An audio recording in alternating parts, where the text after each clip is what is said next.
नमस्ते गणपतये। त्वमेव प्रत्यक्षं तत्त्वमसि, त्वमेव केवलं धर्तासि, त्वमेव केवलं धर्तासि, त्वमेव केवलं हर्तासि, त्वमेव सर्वं खल्विदं ब्रह्मासि। त्वं साक्षादात्मासि नित्यम्। ऋतं वच्मि, सत्यं वच्मि, सत्यं वच्मि, सत्यं वच्मि, ऋतं वच्मि, सत्यं वच्मि, सत्यं वच्मि। सत्यं वच्मि। अवत्वमा अववक्तारम् अवश्रोतारम् अवदातारम् अवधातारम् अवानुचानमशिष्यम् अवपश्चाता अवपुरस्ता अवोत्तरात्तात् अवदक्षिणात् अवचोर्ध्वात्तात् अवथदात् सर्वतो मां पाहि पाहि समन्तात्। तं वाच्मयस्त्वं चिन्मय त्वमानन्दमसयस्त्वं ब्रह्ममय त्वं सच्चिदानन्दाद्वितीयोऽसि त्वं प्रत्यक्षं ब्रह्मासि, त्वं ज्ञानमयो विज्ञानमयोऽसि सर्वं जगदिदं त्वत्तो जायते, सर्वं जगदिदं त्वत्तस्तिष्ठति सर्वं जगदिदं त्वयि लयमेष्यति सर्वं जगदिदं त्वयि प्रत्येति।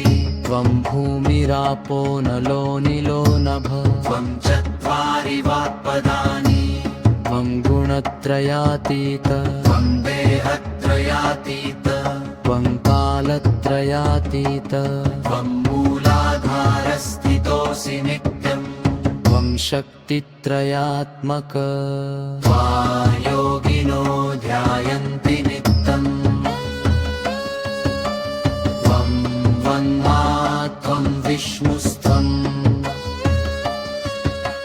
त्वं रुद्रस्त्वम् इन्द्रस्त्वम् अग्निस्त्वं वायुस्त्वं सूर्यस्त्वं चन्द्रमास्त्वं ब्रह्मभूर्भुवस्वरम् गणादिपूर्वमुच्चार्य वर्णादिं तदनन्तरम् अनुस्वारपरतः अर्धेन्दुलसितम् कारेणरक्तम् एतत्तव मनुस्वरूपम् तकारपूर्वरूपम् अकारो मध्यमरूपम् अनुस्वारश्चान्त्यरूपम् बिन्दुरुत्तररूपम् नादसन्धानम् सहिता सन्धि सैषा गणेशविद्या गणकैषी निःसृद्गायत्रीच्छन्द गणपतिर्देवता।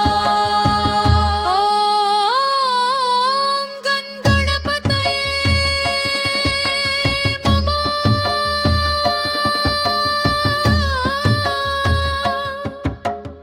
एकदन्ताय विद्महे वक्रतुण्डाय धीमहि तन्नो दन्ती प्रचोदयात्।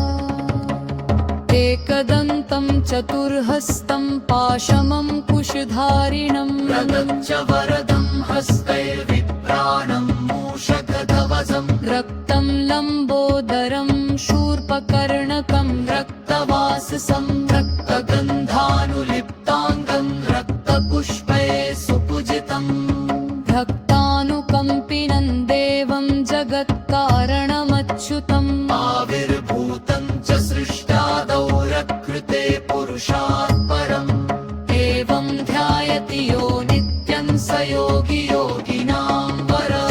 नमो व्रातपतये नमो गणपतये नमः प्रमथपतये नमस्ते स्थूलम्बोदरायैकदन्ताय विघ्ननाशिने शिवसुताय श्रीवरदमूर्तये।